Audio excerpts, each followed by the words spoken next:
And now I am going to go to the bottom and create an event. And so now I have a new event up and going, and in order to show this, I'm going to go ahead and go to my Events tab. And as you can see, now I have a new event. You're just trying to stream to YouTube, you're trying to archive footage, you're not doing anything too big. Go ahead and knock these off. I mean, this is not important if you're an activist or anything like that. If you're someone like me who does a lot of technical stuff, it's very handy. Now, you're going to be greeted to this screen here. This is where majority of the time you're going to be spending yourselves. In the upper right hand corner, there's some options to adjust with the camera settings and stuff like that, and what you're going to be capturing. In the bottom right, that red circle, that is your push the button to start streaming. And then on the left hand side is the little bars here, and this brings up a bunch of other menus which are a little bit more important. Stream just brings you back into this. Editor is for dealing with widgets, but we're not going to be messing with widgets. This deals with alert profiles, and I'll explain those a little bit later. And then lastly, settings. This is the important part where you're going to need to go to first off.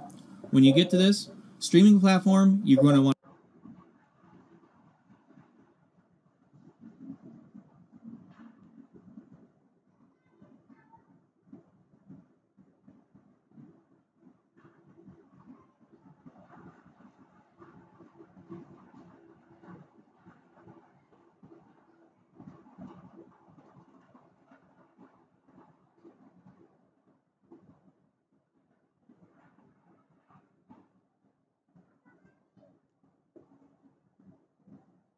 to double check and make sure it's to YouTube, or if you're more advanced, you can set it up to goes to a RTMP URL and a stream key if you want to do that kind of setup. But with this, hola More, Amore, hola More, ¿cómo estás?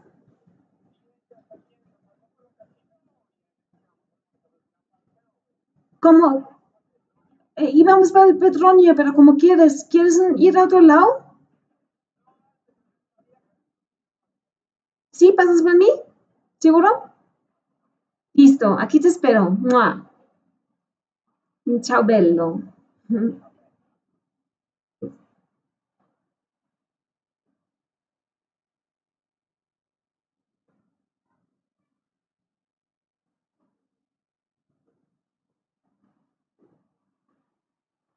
if for the advanced features and stuff like that, you only need to have it on YouTube. If you're doing something like using a Restream IO to stream to multiple platforms, you'd use that. Or if you're trying to stream to maybe Facebook, you'd use that. Okay, now that we got that set, you can ignore Pick Ingest Server. That is for dealing with Twitch-only streaming. Next up, you want to look at your broadcast. Now, by default, it's going to be at 30 frames per second, 720, or at least with my device, and the bit rate was a little bit higher. It was like 3750 on the kbps. Now, with this, if you're going to be streaming from Wi-Fi, this is perfect. If you're like at a library, public airport, this is good for streaming-wise. But if you're going to be streaming from your cell phone data plan and you got limited bandwidth, I recommend for general just wandering about streaming, you're out in the open, change this to 480, 24 frames per second, and drop this down to about 1000 kbps. I tested this out for a half hour. It was about 256 megabytes used. So you're looking at about 250 to 60 megabytes for each hour.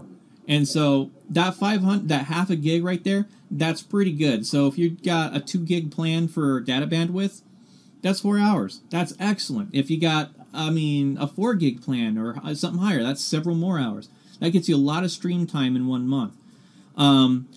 And then if you're going to be going into a building where there's not that strong of a cell phone connection, there's no Wi-Fi or something like that, and you still want to be able to stream that footage or at least audio out, drop it down to what's known as potato settings.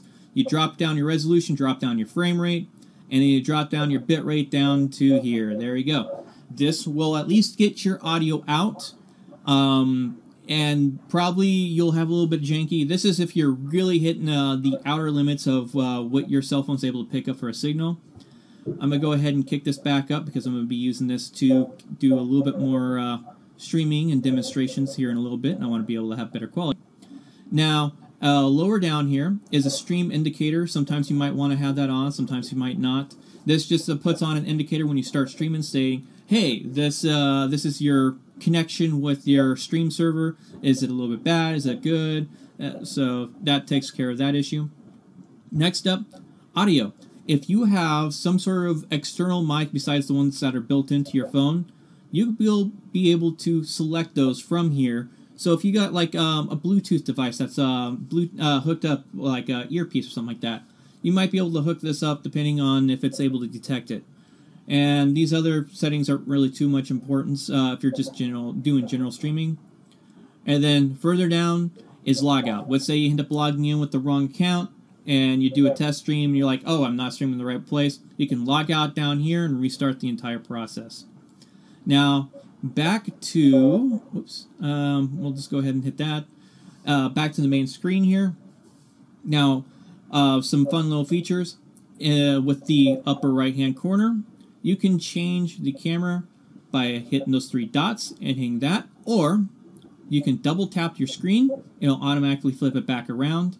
The one next to the bell, that's actually a screen capture. I'll go over that a little bit later on in this video. And then when it comes to streaming, you get several options here, and I'm not going to activate these because I'm already doing a screen capture. The two softwares don't like each other. But persistent, you hit that one, you'll start streaming straight to YouTube right away. It picks up whatever default stuff that you have in your live streaming, and that's good to go. Now let's say you get disconnected, something happens, maybe you lose cell signal, battery dies on the cell phone, you get charged, and you want to continue streaming to that same event. And you didn't end the session when you hit the exit. You can hit active events, and you might most likely will be able to start back streaming on that same event. Now, if let's say you set up a pre-existing event that so people know you're going to be out filming at a certain time or date or event schedule, well, what you can do is hit upcoming event here, and it'll pull up a listing of already pre-designated events that you've already set up. And so you'll be able to pick from that. And then lastly, you have a create event, which is be able to create a live stream event. And that just creates a custom one where you can be able to modify everything really easy. And it's just specifically for that individual live stream, not like with a persistent where it's always default. Anyway, next up, I'm going to cover the screen capturing and all that other advanced fun features and demonstrate it actually working in its more advanced features. All right, so now to demonstrate the Streamlabs capability, right now I'm going to go ahead and hit the record, or the red button in the bottom right-hand corner of my cell phone here, and hit persistent stream. And within about 30 seconds to 60 seconds, we should see it show up on the live stream here. And there we go. We are now seeing what the cell phone sees through its camera. And you can see it's going and all that stuff, and now it's going to do the infinite mirror effect. But anyway, let's go ahead and show off a few extra features here. First off, let's go ahead and, actually, I'm going to go ahead and switch this to screen capture. Now, it'll take a second to show up on the other screen, well, on my desktop recording here. But there we go. We have screen capture going on where you can see the screen that I have on my cell phone. Now, you have to be careful with this because it will capture your password input if you lock your screen. So you do not want to have this streaming if you end up, let's say you close the screen and it goes automatically to password. As soon as you open the screen back up and you type in your password or you do the little motion to unlock your phone, that stream is going to get, well, that's going to get sent out